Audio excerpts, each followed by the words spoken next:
Purple Daily is daily Vikings entertainment. We just want the Vikings to win a Super Bowl before we die. I will ride with this group. Seriously, man. Please. And away we go. Welcome in to this daily Vikings entertainment podcast where we just want the Vikings to win a Super Bowl before we die. And when we say daily, damn it, we mean daily. It is May 21st, 2024. The Vikings haven't played a game in months. They won't play a game for months, but they're going to practice. They're going to practice today, and Judd's going to be out there with his binoculars or his field goggles, as he calls them. Yep. Yeah. Old school or new school is today's question. Judd's little avatar on his phone there. Look at that. Look at that little Judd's avatar, Judd. face. That's his lock screen. I love that. Thanks to Phil. Yeah. Phil made it. It's awesome. I found an animator for It's really good.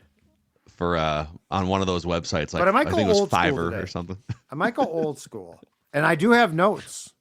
I have notes to make sure that I watch certain things. So you're going to get hit over the head with some Judd's camp notes sometime here in the next 24 hours. So be on the lookout on the Purple Daily Podcast feed YouTube channel. Couple things on today's show. The Vikings dropped their behind-the-scenes draft video, and it's like 18 minutes long of behind-the-scenes footage, conversations, interviews with J.J. McCarthy, and we have just a few takeaways from watching that video. And I bring to you Mackey's quarterback rankings. 32 starting quarterbacks. I think we have 12 different tiers as well. And we'll rank. Yeah, dude. Maybe 13. There might be a 13th tier in there. 13 tiers. So I'll rank the who's in quarterbacks. tier We can see 13? where the Viking situation falls, and we can talk about it. All right. Oh, I can't wait. So we'll get to that. But let's first shout out our friends over at Aquacide, Dex. Let's start with the Aquacide love on today's show. Memorial Weekend, baby. It's coming up. So that's kind of the unofficial kickoff to summer here, at least in the Midwest. And I've seen some docks in just around town and whatnot. And if you're waiting to get that dock in and you've been neglecting taking care of that lakeside for the last few years, you've been wanting to take care of it and you don't even know what's underneath it, well, our friends at Aquacide can help you take care of what it is, take care of what's going on down there, tell you what it is, get rid of it with their Aquacide pellets. Shipping is free. You go to aquacide.com. Safe products, too. These aren't just some random chemicals you're throwing into a lake. These are products that are registered with the EPA and the DNR. So go to aquacide.com to help take care of that lake. Okay, can I just throw you guys like 4 or 5 takeaways? And if you guys have takeaways, shout them back at me. I just got done watching that video this morning on the Vikings YouTube channel. And it is, I think, the longest version of their behind-the-scenes draft video that they have. I feel like last year's was under 10 minutes. Maybe I'm misremembering that. But with 2 first-round picks and some drama, and then J.J. McCarthy they had on camera for part of it, it wound up being a pretty lengthy look behind the scenes. My biggest takeaway was just how badly J.J. McCarthy wanted to make an impression on the Vikings. It almost like for a while the reports were the Vikings love J.J. McCarthy. But then as we've kind of found out through the last several weeks, they really, really like J.J. McCarthy. Drake May was the one that they had above J.J. McCarthy, according to many people who are plugged in. But J.J. McCarthy told the cameras, the Vikings Entertainment Network cameras, he wanted to say something that would stand out in his 15-minute combine interview in Indianapolis. And so as he gets done with his film breakdown with Kevin O'Connell in a room full of Vikings executives and scouts, he walks up to Kevin with a firm handshake and he says, "I will run through a brick wall for you." And Kevin's like, "Let's go. Okay, let's go." And then J.J. McCarthy said, they cut back to him doing the interview the day after he was drafted. And he said, "I've only said that to 2 other coaches in my life, and I won championships with both of those coaches. And maybe we can get another one here." And he kind of gave a little wink to the camera. Yeah. I don't know. Maybe he'll be an epic bust in 3 years, but inject all of that right into my football bloodstream.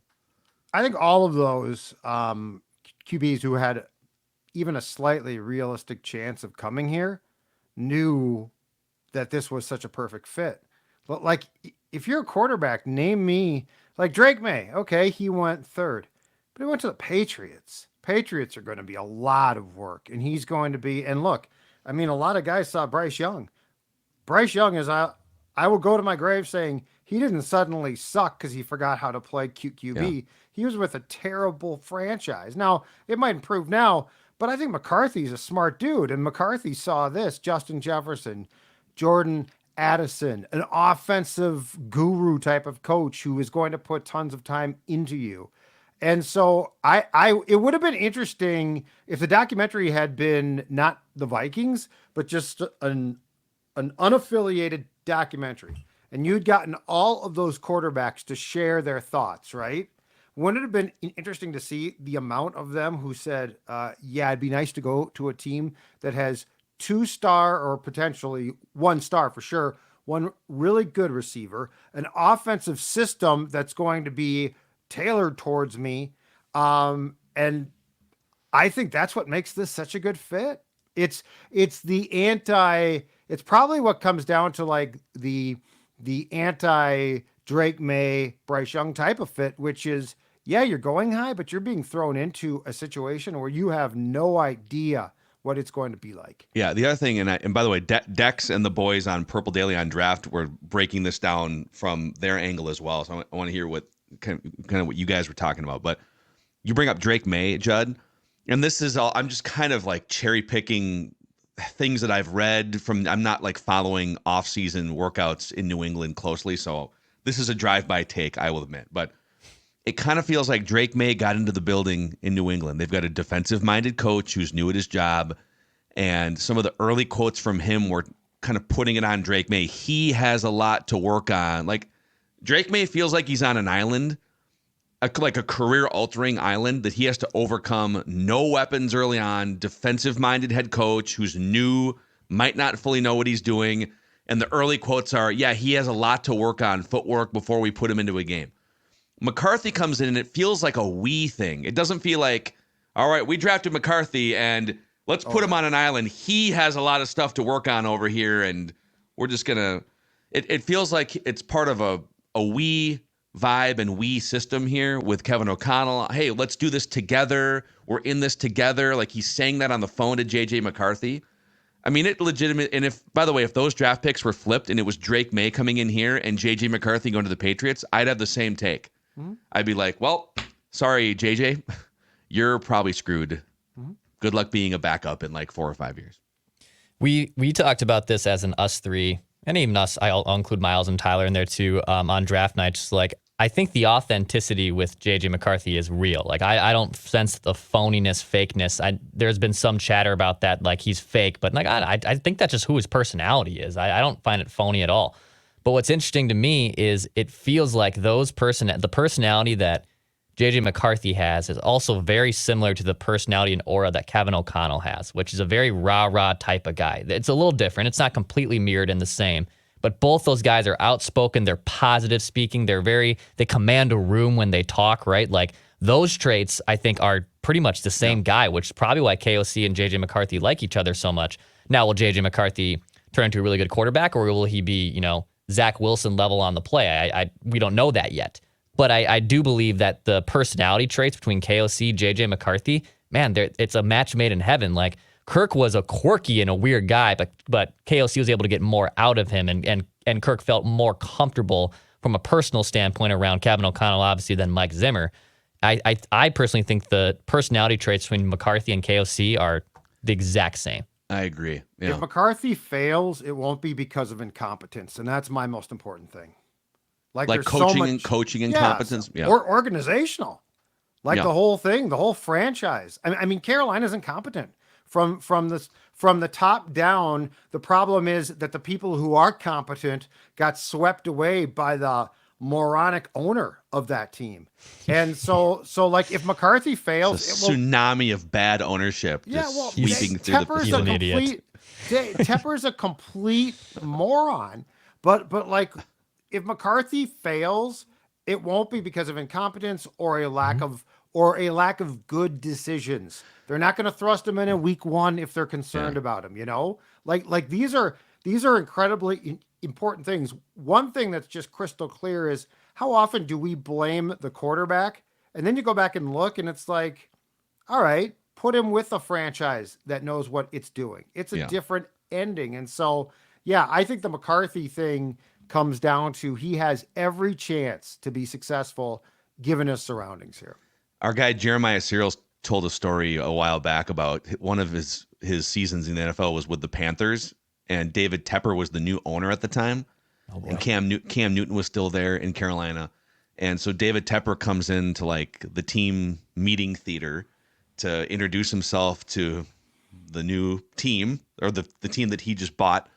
And he said, "Hey, I'd like to just open it up. Whatever questions you have for me, literally anything you want to ask me. I'm new here and I just want to be an open book."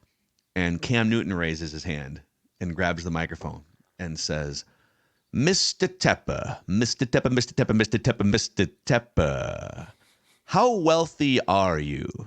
And he got all like, I mean, how wealthy are you exactly? And he like puts the dude on the spot. I don't know what his answer was, but that was his first experience walking into the Panthers players room. This Cam Newton being like, That sounds like a Cam thing. "Hey guy." Yeah.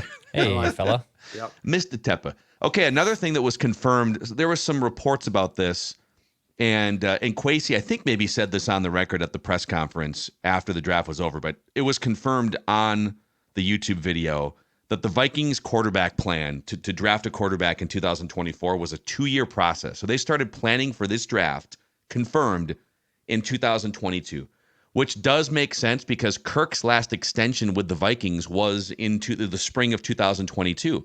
Right. He had 1 year left there. I think, yeah, the 2000, because it was spring of 22. He had the 2022 year left. They tacked on a 2023 plus 1 year. And then they did some accounting finagling in 2023, but they didn't tack on. They like added void years or something. Yeah. Mm-hmm. So the last extension of Kirk was 2022, and that launched the Vikings behind the scenes. So I think what that confirms is, despite all the commentary back and forth, they knew in the spring of 2022, this is the last check that we will write to Kirk Cousins. So here's what I would like, but we're never going to get it. If this had been not the Vikings, okay, what I would have loved, if this had been a documentary, I would have loved to hear O'Connell on this, because he either did a great job of being melancholy that Kirk left, like acting job, or he sincerely was.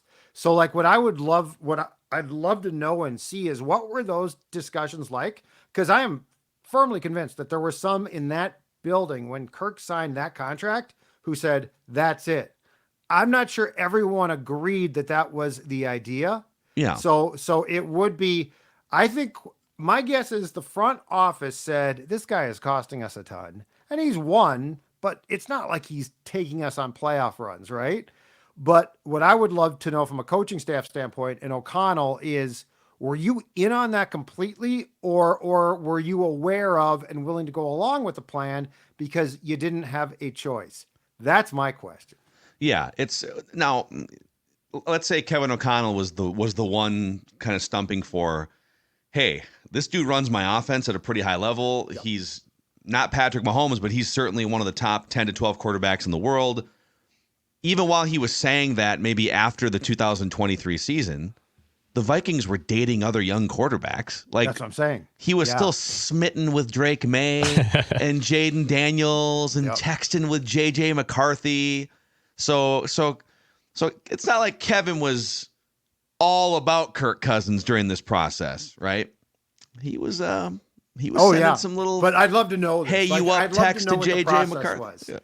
Like when was it? What did Kirk sign that contract, the extension in 22? And did Kwesi say, "Okay, that's it. It's a wrap"? Yeah. And did Kevin say, "Whoa, whoa, whoa"? And but yes, it doesn't surprise me from a front office standpoint that this was the plan, because it actually makes a ton of sense to me. Another interesting takeaway. It seemed like the Vikings, because they showed the footage of, they drafted McCarthy, or they were about to draft McCarthy, and then they were trying to figure, okay, we still have, we didn't have to give up our other first-round pick. We kind of sweated the top 10 out. It landed the way that we wanted. Now what do we do with this pick? And there was this realization in the room as they were all like exhaling from the JJ McCarthy stuff, 11th pick off the board, 12th pick off the board. Was that the first defensive player that just went like 2.5 hours in? Holy crap. And there's a buzz in the room about Dallas Turner is still sitting out there. Could we and Kwesi instantly is like, we got to move up. We can't sit at 23. We got to move up. They're talking it out. And so they were kind of shocked and also fired up that Dallas Turner was available. And Brian Flores in particular, they filmed a sit down with him after the draft was over. And Brian Flores looks into the camera and says, I'm not a big smile guy, but I've been smiling ever since we landed Dallas Turner. So Brian Flores loves Dallas Turner. Kevin O'Connell loves Dallas Turner. He's one of the youngest players in the draft. He just turned 21 years old, I think early in the calendar year here. So just the whole process of landing Dallas Turner was not something they expected to happen and get J.J. McCarthy. Turner's not just a really good player and the guy that I actually expect of the 2 first-round picks to have the most immediate impact here. But after the rookie camp, he was at the podium after McCarthy, and he has a really good personality. Yeah, it's dynamic. Yeah, he's dynamic, and he seems to get it. He's young, but he doesn't come across as young. He does not come across as being, oh my God, I'm here, or with an attitude. There's a lot to like here. One thing I thought that was really intriguing, and I don't know if it was editing or reality, but the way it came across to me too, there's 2 things on Kwesi. First of all, a year ago, we got the whole thing with O'Connell telling Kwesi to make the damn pick, essentially. Yeah. Addison's there, and he's like, let's turn in that card. And then Grigson's like, we got to go. The clock is going to run out. And it just felt like Kwesi was in the middle of something that he wasn't necessarily controlling super well. This, and again, it all could be in how it's shot and then what we get to see. But this felt far more like it was a calm environment. Like this felt far more, everyone was synchronized. Very chill vibes. Very chill vibes chill from what they showed. vibes and working Maybe they together. edited out the crazy, like, Right. oh my God moments. Like, what are we going to do? Right. Exactly. But it felt way more chill. And the other thing I think is so intriguing is you realize it appears that how much of an impact the 2022 draft has had on Kwesi. Because, Go get your guy. Yeah. back then it was trade back. I'm going to get creative. I'm going to get more picks. And now it's, hey, there's 2 guys here that can help us big time. And they're impact players. And it's going to cost us picks. But you know what? Screw it. We want those players. You just think about within a couple of years, the difference there in the approach. And guys don't ordinarily change their approach a ton. Like your approach is your approach. So I would say that this is definite growth and revisions made by a guy who got burned by his previous strategy. But there was a moment. Did you see the moment? And again, I'll get this picks is back. a very what? Oh, that. Well, there was that moment. Okay, Yeah, he's 'cause like, he's if like, for I'll anyone get in the room that's worried about me giving up too many picks, I'll get picks back I'll later. get picks back, yeah. You see, if he felt like maybe people in the room, and he was kind of joking, but Scout there was the other moment where they were kind of doing the math on, we got to sweat a couple more picks to get our guy J.J. McCarthy, because once it got past like 6 or 7, now it's like, well, we're probably not going to trade up at this point. Maybe the Falcons taking a quarterback at 8 was shocking, but there was a point where the Jets were on the clock, or the Jets were nearing getting on the clock at 10. Vikings were sitting at 11, and Kevin O'Connell turns to Kwesi and says, "So we're gonna call Joe with the Jets, right? To make sure that no one jumps us." And it was kind of it was Kevin O'Connell almost like reminding Kwesi, like, let's not get cute and stick at 11 in case the Broncos jump up to 10. You're gonna call the Jets, right? And get that. And Kwesi's like, oh yeah, for sure. You're right. 100%. Good. A couple other notes. Kyrie Jackson, the cornerback the Vikings took. He's one of the oldest players in the draft at age 24. But they get him on the phone, and you hear his end of the phone, and he says, "You got the best cornerback in the draft by far," end quote, which I love the confidence. And Brian Flores seems to love his size. He said, quote, "You ready to put hands on some of these wide receivers?" Now, Kyrie Jackson is 6'4". I love that line. Like 200 pounds. Are you ready to put some hands on these wide receivers? So that was a cool moment. And then the only other thing in my notes here that really stood out was Kwesi cracked a joke about, hey, you guys are all excited about J.J. McCarthy and Dallas Turner, but if from my perspective, if we get Walter Rouse, Michael Juergens, and the kicker, that's when it's going to be a slam dunk draft. So Kwesi was like super giddy for the day 3 options that they had with the offensive tackle Walter Rouse, the Wake Forest offensive lineman Michael Juergens, and then the Alabama kicker Will Reichert. So Kwesi told Juergens on the phone, this is a 7th round pick. He said, quote, "We think you're going to play a long time in this league." And they showed several cuts of him talking about Juergens. Oh, Juergens is still there. I think we should take the kicker first, but then go get Juergens. Right. So that was interesting. Juergens was a 6-year player in college, mostly a center, left guard his last year, but I think he projects center. Like, reading between the lines, it feels like Kwesi thinks Juergens will be this team's starting center starting in 2025. That's my take from it. I would love just once if a GM called a guy and said, "Congratulations, we had basically run out of all of our choices, and so we took you." I did find it. Don't buy a home. Make sure you rent. Rent a you know what, and rent a cheap apartment. I did find it intriguing that, I guess, how can I put this? If it came off like the kicker was far more targeted than I thought. Like I thought that they might, I thought the kicker was taken, let's say, with like 3 choices, okay? And they're like, okay, let's go with the kicker.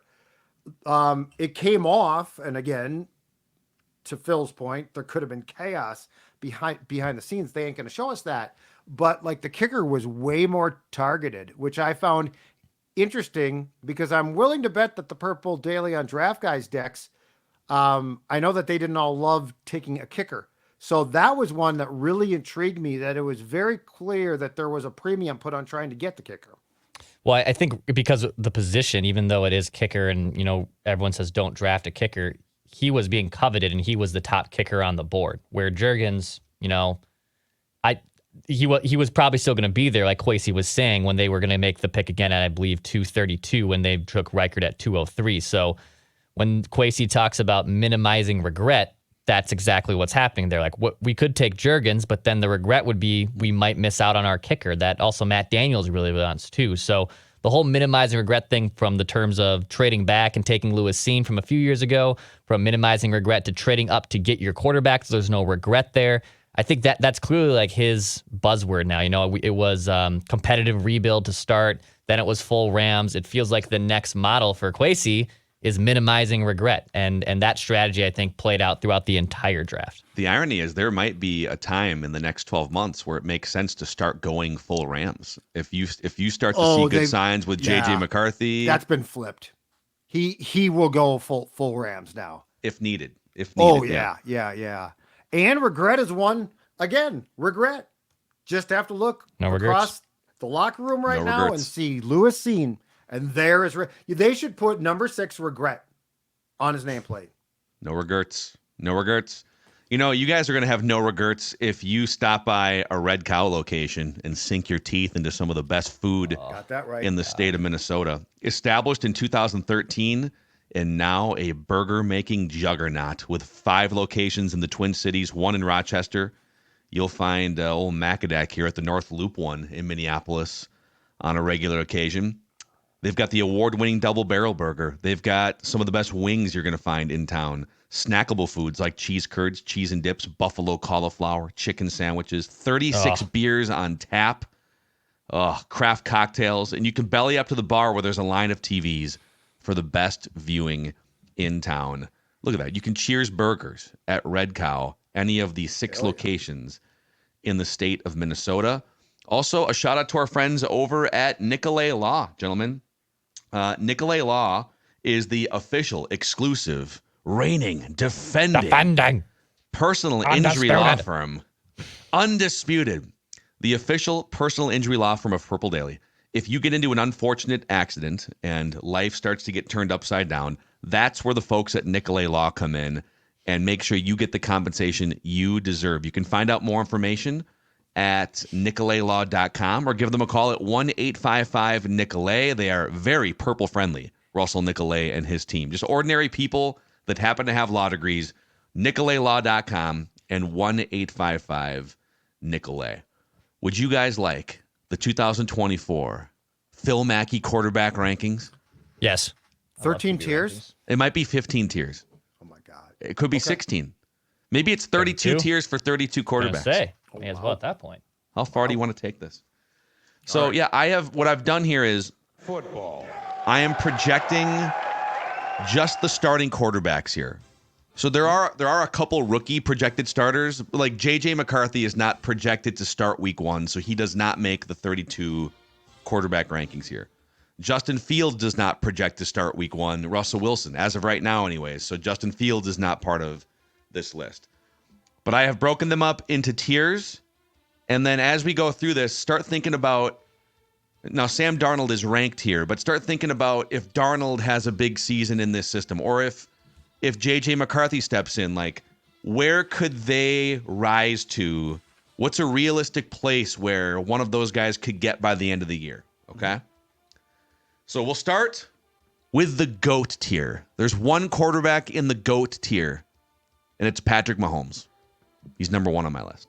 Okay. So we're going to go top, bottom. I like it. Yeah, we'll go. Unless you guys want me to flip it, I think it's more fun if I start. You're probably right. Yeah, there's no build up. Yep. Okay. Yep. So he's had to adapt to life without Tyreek Hill the last couple of years, and he's done it by winning Super Bowls. Yeah. He's dealt with a ton of drops. Like, think about all the drops early in the season, Valdez-Scantling. So maybe not his best statistical season last year, but he is still the GOAT of the quarterback class. Patrick Mahomes. Right. No argument. We've got the next tier here. It's the cheat code tier, where I've got 2 quarterbacks. Number 2, Lamar Jackson. I think Lamar Jackson right now is the second best quarterback in the NFL. And part of my logic is I got Josh Allen number 3. Josh Allen is losing Stephon Diggs here. And they've tried to, they bring in Valdez-Scantling went to Buffalo, right? They drafted a receiver, but we're about to see what Josh Allen looks like without Stephon Diggs for the first time in 4 years. Lamar Jackson is a 4,000-yard passer, a near 1,000-yard rusher, all wrapped into one. He has some of the best numbers against pressure. At some point, he's got to go deep and actually win a Super Bowl. But I think Lamar Jackson is absolutely back. He's a top 3 quarterback. I have him number 2. And then Josh Allen, number 3. Way too many interceptions. So I wouldn't even be bothered if somebody wanted to bump him down further. But he's still ridiculously talented, athletic, mobile, all those things. Yeah, these are franchise-carrying guys that you build systems and franchises around. Perfect. Okay? No argument. Yeah, feel free to fight me on any of these. I'm going to wait a little bit more. Yeah, but it's I not have time thoughts. to fight yet. I have thoughts, but yeah. It's not time Keep to fight going. yet. I think Declan's going to fight me on this one. The next tier is should be a cheat code tier, and it has one quarterback, Justin Herbert. So he just turned 26. He's still very young. He's the 3rd best quarterback in the NFL according to PFF against pressure. Jim Harbaugh brings in competence, brings in a winning culture, just a much better track record than the previous coaching staff coming in here. Herbert puts up ridiculous numbers. He's one of the most athletically gifted quarterbacks in the NFL. It has not translated to team success record-wise, 30-32, or playoff success. But I look at him like he profiles like a Josh Allen physically, and he puts up crazy numbers. So this is a little bit of a projection here that he should enter the cheat code tier if things around him formulate. So Justin Herbert, number 4. I mean, I have no doubt, and I probably have ripped Brandon Staley more than I have any other coach, and I do think he is an idiot. But he has been surrounded by poor coaching, but now that he has his coach and Jim Harbaugh, who can get a lot out of everyone, if it's not with Jim Harbaugh, I'm never going to buy that Justin Herbert's going to graduate to the elite class. So it's now or never for Herbert to graduate into the elite category. Matt Stafford took a long time to really get into the elite. He was always underappreciated, in my opinion. Don't get me wrong. I'm not trying to sell him completely short. But Matt Stafford had never ascended really, in my opinion, even though he won a Super Bowl, to the Mahomes levels, to the Josh Allen levels, Lamar Jackson levels. He's always been a very, very good QB, and he deserved that Super Bowl ring. But is Justin Herbert on a similar path to Matt Stafford, where maybe he's very raw talented, but always held back by his organization and his coaching?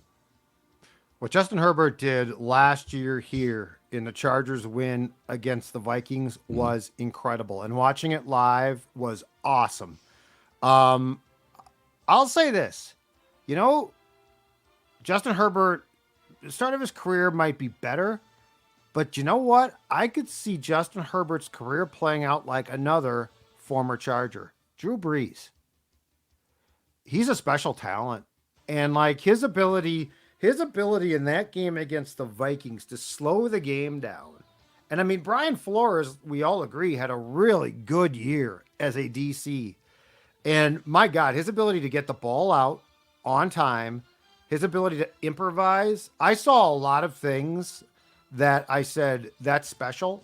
So yes, Justin Herbert is a guy I think has a really good chance to be successful. I think he's a guy who has a really good chance to win a lot of games. The Stafford comparison, because both those guys, I mean, those are like high-end first-round picks, crazy arm talent. Herbert probably a little bit more of an athlete than Stafford, but Stafford an underrated athlete, stuck with just atrocious organization situations. Now, maybe Herbert can stay home and it just gets fixed by Jim Harbaugh, but that'll be interesting to watch here. Okay, the next tier is the if they stay healthy tier. It includes 2 quarterbacks. Number 5, Joe Burrow. Again, if I'm getting a healthy Joe Burrow, it's a guy that can carry a team to a Super Bowl, but there's been a lot of injuries in his young career. So this is something to watch if he can't stay healthy. And then number 6, there's some projection here because I'm very high on him. He's only 24 years old. His numbers and performance suffered with the high ankle sprain. Trevor Lawrence, pre-high ankle sprain, and projecting what he could be now that he's healthy again. I've got Burrow and Trevor Lawrence in the if they stay healthy tier at 5 and 6. I think it's fair. Lawrence, I still think is really good. And we forget that Jacksonville got off to a great start. He got hurt. They probably unfairly just kept playing him. He should not have been playing. And no. like, I was a little bit surprised that they didn't protect him more. Yeah. And unfortunately, the Jaguars season and his season sort of went to hell because of that. Burrow, I'm concerned about. Like, he's a great talent, but I'm concerned. He's coming off an injury that's difficult to come back from. So it would be a shame if Joe Burrow's career was derailed by the injury bug, because he is so much fun to watch when he is at 100% or close to it. I would still take Joe Burrow second to only behind Patrick Mahomes. If he's healthy, I wouldn't fight him. Yeah. And look, ACL tear, a significant wrist injury last year. Look, he's 27 going on 28. He'll be 28 years old in December. He came out as an older prospect out of LSU. But I think the winning DNA, the plays he makes, I think only Mahomes is better when they're healthy and at their peak. Only Mahomes is better. I would have him higher, but I understand the tier he's in. Okay, the next tier is you can do a lot worse than these guys, and there's 3 quarterbacks in it. Matthew Stafford is number 7. Under the radar, he put a really good season together last year. He helped make Puka Nacua into one of the best wide receivers in the NFL. He has the highest big-time throw percentage in the NFL, according to Pro Football Focus. He can absolutely still sling it. He's healthy again. Number 8, Dak Prescott. Huge numbers every year. At some point, you got to ask, why can't they go deeper in the playoffs? It's not all his fault. There's a lot of like Dak and Kirk share a lot of the same huge numbers, but their teams can't do anything. Dak. Like out, or like he's a good quarterback. No, exactly. But I mean, there's always a reason why. Like Stafford has played for crappy teams. He's played for good teams, and he's risen to the occasion when playing for a good team. Feels like Dak has been all over the map with his teams, and we always sort of get the same Dak. Yeah, I agree with you on the Kirk comparison, and I'm just tired. Like, at some point in time, when are we just going to say Dak is sort of Dak, and he puts up some really nice stats, but it doesn't translate? Yeah, I would, to defend him a little bit more here, and again, I generally agree with what you just said. I don't like paying him $50 to $55, $60 million. Like, he's not like a franchise carrying guy where you can complain if you did this with Kirk. 100%. But he is one of the best quarterbacks in the NFL against pressure. He picks, like, he's really good at getting rid of the ball. He's hard to take down. And then number 9, the last guy here in the you can do a lot worse than these guys tier, is Jared Goff. You can win a lot of games with Jared Goff as your quarterback. The Rams did. They went to a Super Bowl. The Lions are winning a lot of games with him. He can't carry a franchise, but he can drive the car. And he's doing a very good job of that once again in Detroit. And the contract they just signed him to, well, yes, it is now the second richest average annual value contract. The real big cap hits don't kick in for like 2 or 3 more seasons. They've backloaded with a big signing bonus. So they've kind of carved out a window this year and next year for sure where, hey, it's time to win right now. The big cap hits are down the road further, and then we'll kind of figure it out later with Jared Goff once he's in his 30s. Mm-hmm. Okay, the next tier is dynamic 25 and under quarterbacks. Number 10, C.J. Stroud. And number 11, Jalen Hurts. So Stroud is 22. Jalen Hurts, things got kind of weird for that entire offense and team in the last 6 weeks of the season, but he's still only 25 years old. Stroud had one of the great rookie quarterback performances in NFL history. So if I have C.J. Stroud as a top 10 quarterback in the NFL at 10 and Jalen Hurts at number 11. With Stroud, it's either he's going to graduate to the elite tier right away, or it's the sophomore slump and there's learning curves, right? Because like he put up, in one of the best rookie quarterback seasons of all time. And it looks like he's on trajectory to be one of the best QBs in the NFL. But whole year of scouting, whole year of defense is figuring some stuff out. If he overcomes that, I bet he's a top 5 QB for next year. But sophomore slumps seem inevitable with rookie quarterbacks too after successful years. On Hurts, I need another year to see if we can find out, like, who is he? Because he's looked great at times. To your point, he dropped off. Like it or not, he's playing in a city that can destroy a player. I'm not sure. Stroud looks like the best pick from that draft quarterback wise. Hurts, like for a while, you're like, how could he drop in the draft? And now you're like, oh, I sort of see it. So I probably on Hurts, I'm going to put a hard stop sign on that one. I really need to see what he accomplishes in 24 to see like who he is. On Stroud, well, they just gave him one of the best weapons. I mean, Diggs is still one of the top 10 receivers in the NFL. God. So they add him to that mix, and that might help thwart a potential sophomore slump or the scouting catches up or whatever. Yep. Okay, the next tier is the system is very helpful to these quarterbacks tier, and it's number 12 Brock Purdy and number 13 Tua Tagovailoa. So just a couple really talented quarterbacks. Brock Purdy, I think, better athlete than maybe people would have given him credit for. Once you saw him against the top defenses and teams in the playoffs, his numbers took a big dip in the playoffs. He's got an amazing set of weapons around him and coaching staff. So the system is very much helping those two. They're talented guys, but the system is very much helping Purdy and Tua. Okay. No disagreement there. Yeah. Okay. All right. The next tier is the funny how things work in the NFL tier. Okay. It's number 14, Aaron Rodgers, and number 15, Jordan Love. One of them's coming down the mountain. The other one's going up. Rodgers is 40. He's coming off an Achilles tear. Jordan Love made some absurd plays and had some great games down the stretch. And it kind of feels like if you wanted to put Jordan Love higher, I wouldn't fight you on this. I don't know how much higher you can put Rodgers without having seen him play in 2 years. So I think those guys, they got one coming down the elevator and the other one going up the elevator. Good news for the Packers there, I guess. What's Love's age? He's 25. 25. Still pretty young. Did you consider him for the Stroud Hurts dynamic 25 and under category? I did, but Stroud did it for the whole season.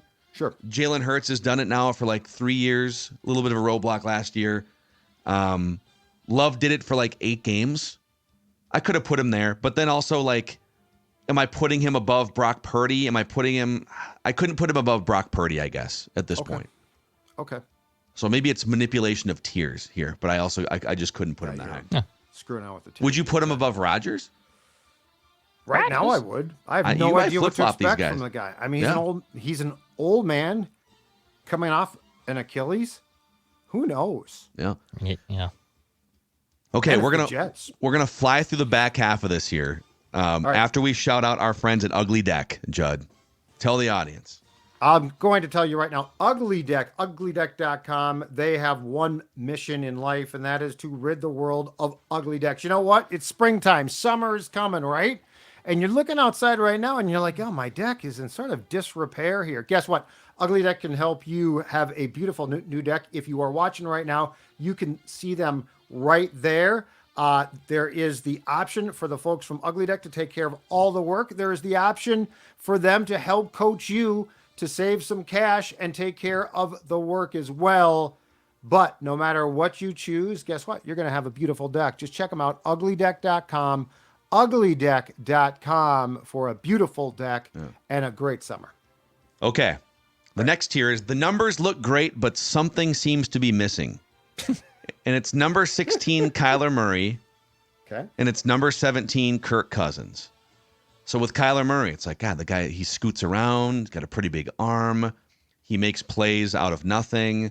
But why does his organization fire coaches? Why are his teams 8 games below 500? Why doesn't he watch film? Like all those things. And then Kirk Cousins coming off the Achilles. Why do his teams in 10 years only have 1 playoff win? So now if Kirk comes back, he shows that he's healthy. He can climb at least like 5 or 6 more slots on this list. Mm-hmm. But we're putting him at 17 for now. Kyler is shockingly low. I don't disagree with you. But there was a time, was it 3 years ago, where we're all like, whoa, this guy's athletic ability, he's absolutely special. His arm, he's got a cannon. This is a shockingly low ranking for a guy whose talent screams probably should be in the top 10. No. And then there's the career revival tier that includes number 18, Baker Mayfield, and number 19, Geno Smith. We've talked about Baker on the show. Geno Smith, better 2 years ago, but still rock solid production for 2 years in Seattle. 50 passing touchdowns over the last couple years. A nice job by him. Then we have the last chance to prove you're the guy tier that includes number 20, Russell Wilson, number 21, Deshaun Watson, number 22, Derek Carr, and number 23, Daniel Jones. You guys got one more year. Yeah, Russell Wilson, Deshaun Watson, Derek Carr, Daniel Jones. Wow. Yep. Okay. And then we have the Don't Crash the Car Kids tier, which includes number 24, Caleb Williams, projected starter. Yeah. Number 25, Anthony Richardson with the Colts. Yep. Number 26, Jaden Daniels. Number 27, Will Levis. And number 28, Bryce Young. And then to round it out, we have the Will They Still Be Starting in October tier. And that includes Sam Darnold, number 29. Jacoby Brissett at 30. Aiden O'Connell at 31 with the Raiders. And Jared Stidham at 32 with the Broncos. Wow. Those are your Macadac incredible amount ranking. of tiers. Jared Incredible. How about Deshaun Watson being in the last He would have been chance? top 5 like 4 years ago. Well, crazy. and you think about what Cleveland gave up and then signed him to? Yeah. Mm-hmm. Yep. I mean, my God. And I loved the guy at one time. Pre-massage, Deshaun. I loved him. But I mean, Phil, we used to talk about him all the time. We were trying to trade 4 first-round picks for him before all that stuff. Yeah. I mean, my God, you talk about a fall from grace. I mean, you've got him in the same, and I'm not debating you, but you've got him in the same category as Russell Wilson and Daniel Jones. Yeah. And Carr, but I mean, Daniel Jones, Russell Wilson, who's old now, so I totally get that one, and Deshaun Watson. Yeah. Wow. So After spending the weekend in Cleveland for my first time, I'd never been to Ohio up until this last weekend. I watched the Twins lose 3 straight times in Cleveland, but I also got like a vibe around the downtown area, and like that's obviously a very blue collar workman-like city. I don't get the vibe that like Deshaun Watson really like fits into that either. Like the Browns fans love their Browns. They're always going to love their Browns, but I just don't, the vibes there with him have to be a little strange. Like I like the Guardians fans from the baseball side. They were super into the game and they were loud and they were booing Correa. They were super into it, but I would love to be around that area during football time just to see like what the vibe would be like with Deshaun Watson. Cause it obviously isn't working out. Drunk and fighting. That's the vibe, Dex. I've been to a game. They get drunk and they fight. And then their team ordinarily used to, at least back in the day, get its ass kicked. Yeah. Not so much now. Yeah, he was brought in controversially as a mercenary, and the only thing that could get him back in the good races was winning games and playing at a high level. And and they won 11 games. They won some games with him. They also had 3 other starting quarterbacks last year. But let me know if you wildly disagree with these. Let us know. Either send me an email via the feedback tab in the Score North app, or hit us up in the YouTube comment section. We got Judd's camp notes from OTAs here sometime in the next 24 hours. We got Write That Down predictions tomorrow. Full steam ahead throughout the offseason on Purple stops. Daily. Daily Vikings entertainment. Are you not entertained?